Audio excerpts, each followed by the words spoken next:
Here we are in Enfield with the Indy, and we can just see what's happening right now. Yep, so we are working our way into the back of the car. We finished with the interior floors. All of that is installed. Let's just show the floor work.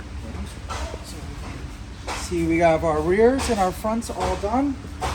Yep, and we looked at this last time, and you were just forming the pieces and setting them in place. So Right.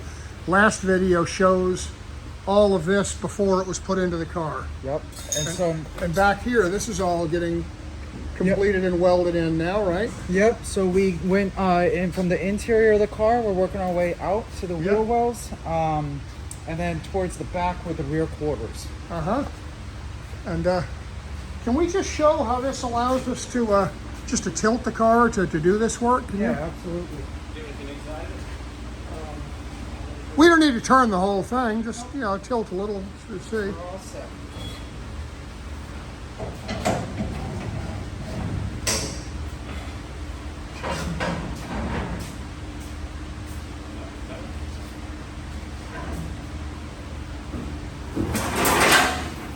So this is how we get access to be able to look up into areas like this, which you can't really see in the assembled car, but work like this is really important. All the structural strength of a unibody car like this, it is in the way all these panels are interlocked and welded together.